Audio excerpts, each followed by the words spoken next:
with one of the opening talk by Shri Kamal Singh ji, Executive Director, United Nations Global Impact. Please welcome Mr. Kamal Singh ji.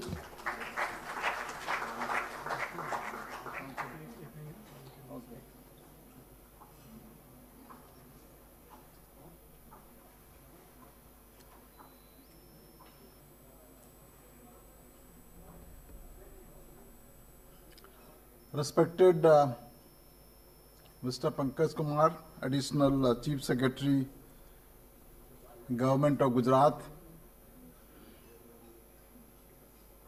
the CEO of Abdul Kalam Center for Innovation and Governance, Mr. Shri Kamal Singh, my mentor and guide, Mr. B.K. Panoli, distinguished awardees, invitees, speakers, and ladies and gentlemen, good afternoon. It is truly an honor to be here amongst all of you, and especially on the occasion of its annual function that Dr. APJ Kalam Center is organizing, especially to address some of the lively concerns that all of us today face. And I'm also happy to share that that this center in the last few years has done a great job, and it has impacted more than one way that we need to get ourselves educated about the governance.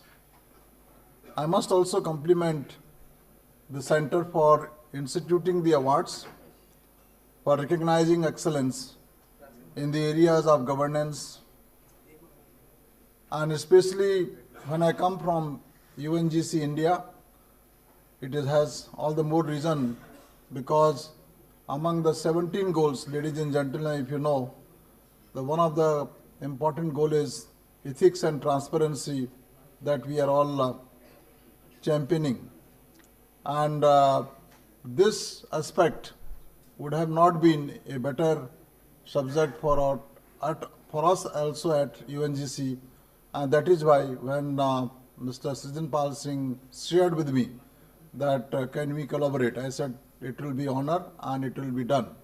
So that is why we are here. Now, some of you would have been aware that in 2015, when India, especially our Prime Minister, signed the Paris Agreement along with the 193 countries, this was one of the very, very important occasion, especially for India, where we could connect with the rest of the world in achieving the targets of SDGs. And if you today know all the SDGs that have been agreed upon, the most of the SDGs have been embraced as part of the government policies. Whether the SDG, when you think of gender equality, it is Beti Bachao, Beti Padhao. Whether it is the quality education, it is the Skill India. Whether it is the sanitation, you know how our own Honorable PM is advocating how, and yesterday in his own interview in G News, he also again reiterated that the small intervention that has been done on achieving the cleanliness and also especially creating toilets where even our own girls were not able to go to school because it was not there. So it was a great achievement.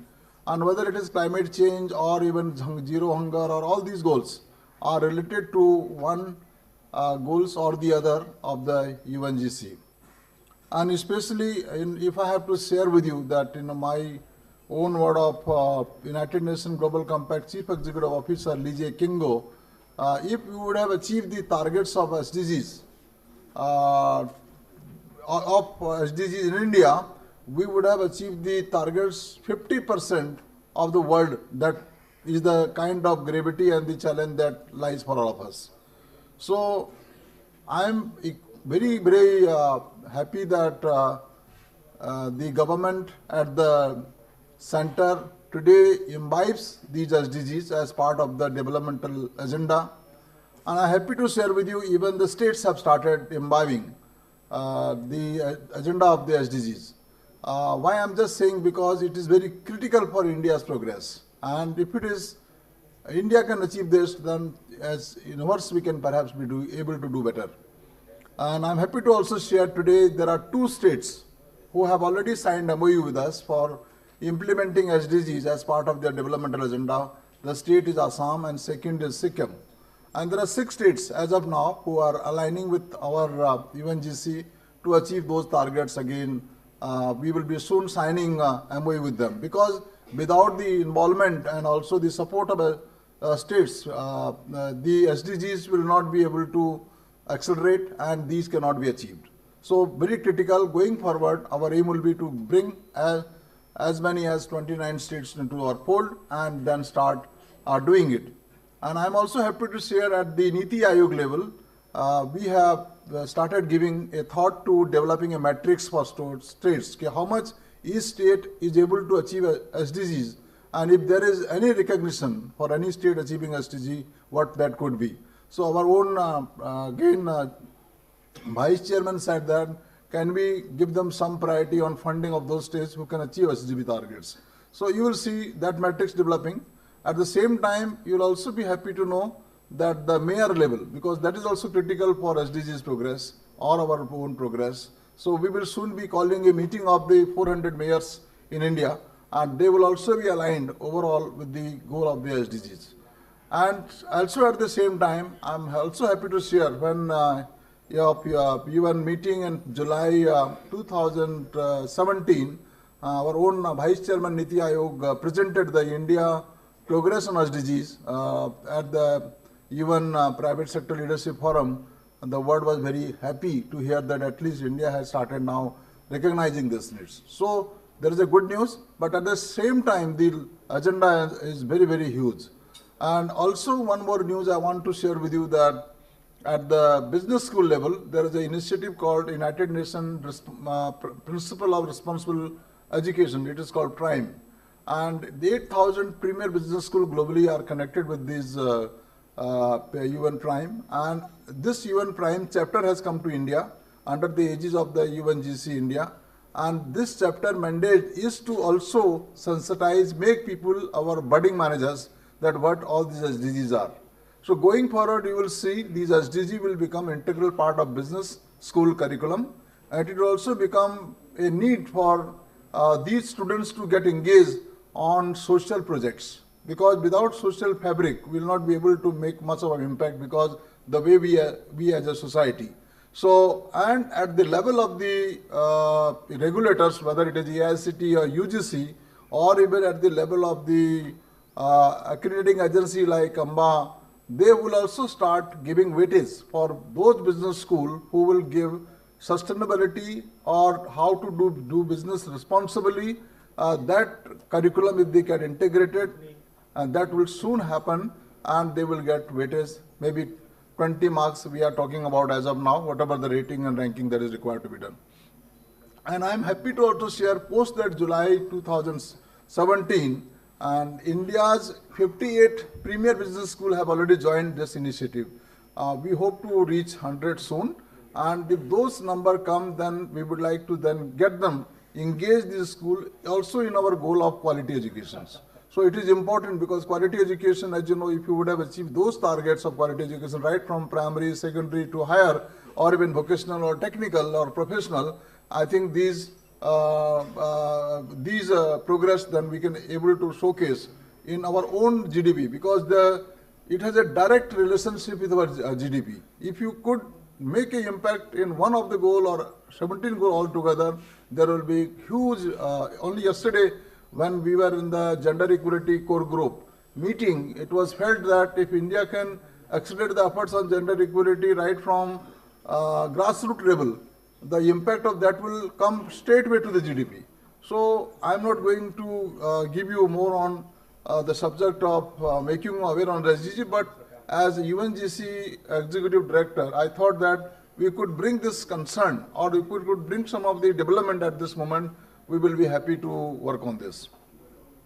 Also, let me also share one more information. In March 2017, the UNGC called a combined meeting of all the stakeholders, whether it is all 29 UN agencies working in India, whether all the private sector organizations, the captains, their CEOs, whether they were the representative of the Niti Aayog or the states, or for that matter, they were the civil society organizations.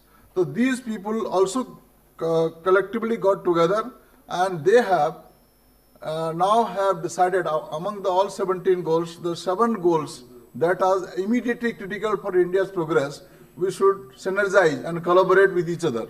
So whether it is UNICEF, UNESCO, UNDP, or even CTDAD, WHO, ILO, for that matter, they will work, because they have been working anyway in their own agenda. But going forward, if all can together put their resources or energy, perhaps we will be able to work much faster on achieving SDGs. So this meeting has happened, and so there is a task force on each of the 17 goal, 17 goal of course, but the 7 goal, the priority goals. So these task force is right now working with all the agencies to make a implementable agenda which can significantly impact in the next 2-3 years. So, by meeting with the PMO, it was also felt that we could, if we could really create a matrix for everything that can be evaluated, how much of the impact these have been met. PMO was very critical about this. If there's no impact, if there is no matrix, so why we should not, why we should do all the activities. So we have started now working with some of the consulting companies to develop matrix on this. So with that note, let me say that what we are doing at the United Nations Global Compact level, and also I must say that it has direct relationship with the objective that our APG CLAM Center has been set up, and going forward we will be collaborating more than one way on some of the initiative together and see for ourselves if we can really create some impact for our society at large. So finally, I must sincerely thank again Mr. Sirjan Pal Singh and also my mentor Panuriji for having me here. And this is the beginning. Today, this is the first opportunity where I have come on this platform. But let me assure you that whatever more required to be done in making our society bigger and better, or more livable for our all future generation, well, that's why Vasudhaiva Kutumbakam, that is the way we would like to look at. And even our own PM says Sabka Saath Sabka Vikas, if you can really put together, because in the last program that we had our own industry minister, Mr. Suresh Prabhu, addressing the sustainability dialogue. He said SDGs should be the target of every Indian. So it is not only the Prime Minister agenda, it is not the UN agenda, it is not the state agenda, it is the everybody agenda. Each one of us have to contribute to make our society better. So with those notes, thank you once again, Sirjan, for having me here, and I wish you all the best.